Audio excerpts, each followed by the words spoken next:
Bonjour à toutes et à tous, nous sommes mardi 28 mai et nous avons la chance d'être dans la galerie des fêtes de l'Assemblée nationale. Je voulais vous dire quelques mots aujourd'hui puisque nous démarrons, ça a démarré hier mais nous accélérons aujourd'hui, sur le projet de loi dit d'accompagnement des malades et de fin de vie qui, comme vous le savez, est un sujet sociétal délicat, parfois compliqué, mais néanmoins important.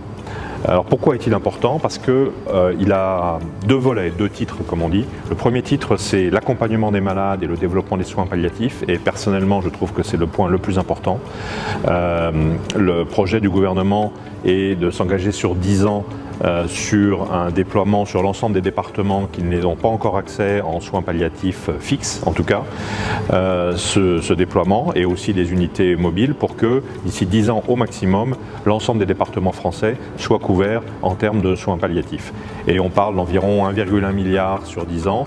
Aujourd'hui, on dépense 1,6 milliard par an, donc vous voyez, ça fera 2,7. Donc c'est quand même une somme significative.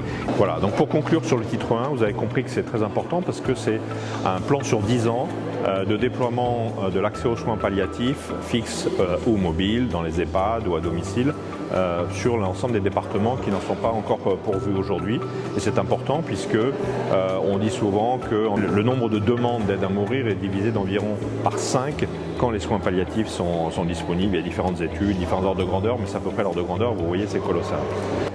Et je vais vous parler du titre 2 de ce projet de loi qui est effectivement sur l'aspect d'accompagnement sur l'aide à mourir. Alors, le texte présenté au mois de mars par le président de la République, à l'issue d'un an et demi de concertation, de conventions citoyennes, de rapports des différentes autorités de santé, a été revu en commission spéciale par 71 députés qui ont travaillé nuit et jour là, pendant 2-3 semaines. Et donc c'est ce texte qui démarre cette semaine à l'Assemblée nationale en revue plénière et qui devrait se conclure vers le 10 ou 11 juin. Alors la première chose que je voudrais dire, c'est que nous sommes qu'au début du processus législatif qui devrait durer environ 1 an.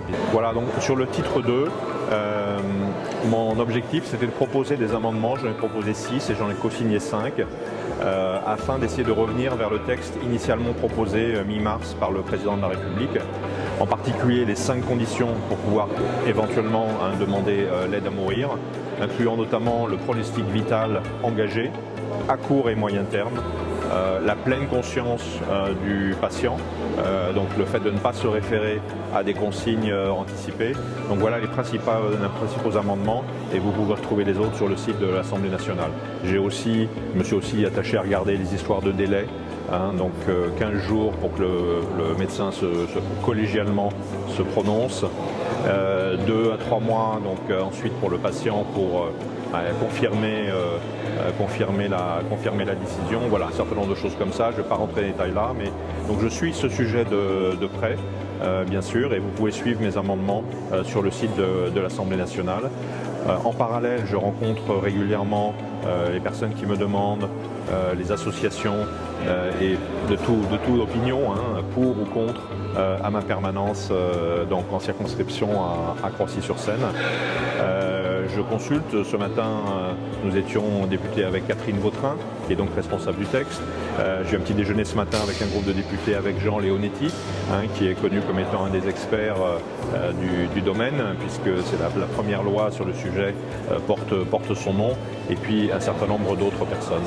Voilà, donc je voulais vous faire ce point sur ce projet de loi qui est important, mais en même temps compliqué et qui évidemment suscite l'intérêt de chacune et chacun d'entre vous à juste titre et peut soulever des inquiétudes, en particulier suite aux dernières modifications de la commission spéciale.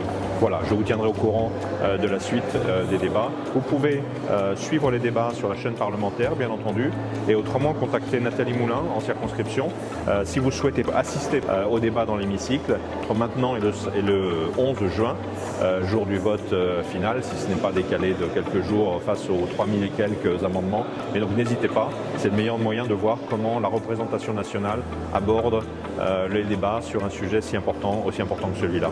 Merci.